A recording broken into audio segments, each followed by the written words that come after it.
Good morning, good afternoon, good evening, wherever you are and whenever you have the opportunity to join me. I'm Dr. Jan. This is Russell Institute of Learning Sidebar Education, and I'm really glad you're with me today. I was thinking again, hey, sometimes my husband tells me that you were thinking, oh my goodness. Hey, you've always got to be thinking, isn't it wonderful to be alive? And he only says it as a joke. That's so I don't want to say anything negative, but it's ha ha ha, you've been thinking, because I might say it back to him as well. That as you are getting to know me as Dr. Jan and Russell Institute of Learning, I've given you my philosophy of learning that I have put within my practice for over 30 years. You've heard my belief that all children can learn, and that my preference is they learn in a project-based and a proficiency format. And yes, if we need to have some numbers attached to that for those who want them, we can do that. And that we're not putting children into a cookie cutter when they're not cookie cutter kids, and that they move through the pace at their own rate based upon their needs. That we can wind up having the community individuals come in because they are often able to give us a real world experience, and the children may listen to them about those concepts much easier than they might listen to me as a teacher or whoever their teacher might be. And remembering our final is that all of the stakeholders need to have some type of democratic decision making or input. And I just heard that again today on a program that they were talking about that we've got to go to the grassroots, the parents. They are your children. That was, and this woman had written a book, and it was like, oh, thank you, God. There's still other people out there who believe, like I do, that we need to begin from the bottom up and revamp and redesign education, because what it is as now really isn't working for the best of our children and the future.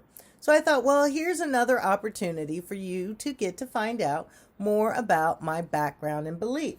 So in the process, as I do with my students, usually there's always some type of assessment at the beginning of the year. And yes, we have the math and we have the science. We have everything they need to know. But I like to often, and it's an assessment I created when I was in the business realm, and I used it with adults as time management. And it came from Stephen Covey as the background in, the 7 habits of highly effective people. And I look at what are your sleep patterns, what are your study patterns, what are the things that you like to do. And, so I designed it for myself from just all the things that I was doing. And so I believe that children need to find out, like, when's your best biorhythm. I'm a person who does much better early in the morning. My child, both of them, children, do better probably in the afternoon and evening. And I had to learn as a parent, let it go. I can't force them to study and be on the same cycle as I am because of our difference of our biorhythms. And hey, it sure did reduce a lot of stress. And so in that assessment, it allows me to also identify where the children are, but then also the ability to speak with the parents. So being able to explain, well, your child probably can't come home from school right after school and get right to homework. They need a snack. They need a play break, because I need to look at what is the full child, mind, body, and their spirit. So there's a lot of questions that go into that.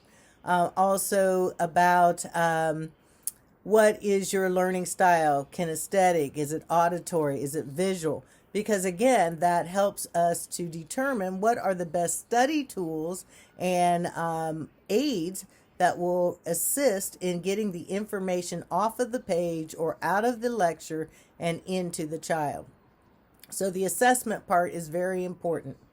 Then my next piece is, as I talk with the students and the parents, from Kim Blanchard and Paul Hersey, that I am strongly enmeshed into situational leadership. that, and because, oh my goodness, I like to be in a 3-4. And if any of you know what that is, because I don't like to be micromanaged. You tell me what you need me to do, you give me the parameters, and I will get it done. And I always do like deadlines. But there are times that if it's the very first time I've ever done anything and nothing ever done like this before, then you know what? Even though I might be a 3-4 independent, don't want to be micromanaged, maybe I need to have somebody who's going to stand there with me. Okay, tell me again, walk me through it. And so we need to do that with our students as we begin, and we typically like to do that in a classroom. I will demonstrate and teach. Then we do it together. Then you do it by yourself with me watching, and then you do it independent. So that's very much a situational leadership of how we should be building and designing our classroom structure for our students. Then, you know what, I really look at servant leadership, and that is Greenleaf. So that, you know what, I should be right in there with the parents, with everyone who's working. I cannot sit from up here and dictate. And that's sometimes why I probably have a hard time for administrators telling us what to do. I'm not saying you can't, but until you've come and you've been on the front line with us day to day and right now, not 10 years ago, not 5 years ago. And oh yes, well, when I was in the classroom, well, you know what? The classroom today is not the same even as it was last year. So I want and see myself as needing to be, it's called a leading practitioner. I just don't see myself being able to go sit in an office and try to dictate. And finally, Margaret Wheatley. I really appreciated finding out about her research and reading more of her. I began reading her about the chaos theory and fractals. And what it helped me realize is everything, once we can identify its true mission, its parameters, and we truly know what is it supposed to be, its function, then you know what? There is this living ebb and flow of an environment, of an office, of an organization.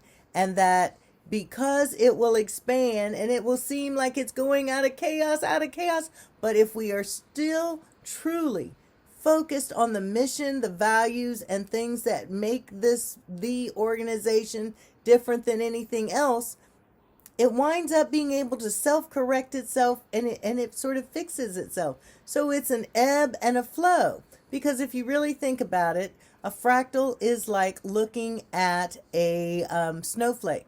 That within the snowflake, you can see the crystal and the crystal and the crystal. And every crystal is within the one snowflake is alike. And then as you compare to other snowflakes, they're all different. Or if you look into a leaf, the fractals of the leaf and the leaf and the leaf and the leaf. And it's really so overwhelmingly great about science that is being able to be thought about in the business and education realm.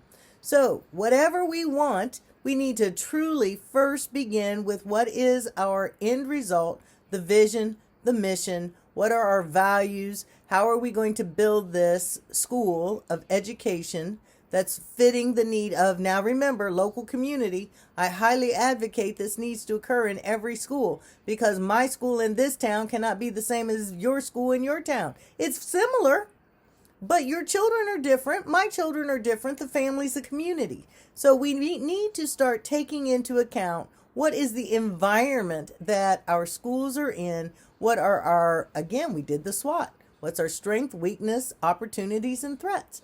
And then, again, because we have people who may not always agree on all of the ways to do it, coming around, talking about it, we can come out with something better.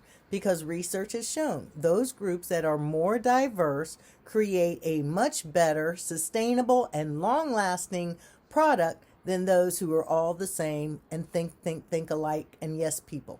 Because you haven't taken into consideration all the other options that might be out there, or threats or comments, and being able to build that into the program instead of waiting to be reactive. You are proactive. And I've always been a person of pro-action. Let's fix it before it even happens. Thanks for joining me on Russell Institute of Learning Sidebar Education. I'm Dr. Jan. Like, follow, comment, and share. I'll see you tomorrow.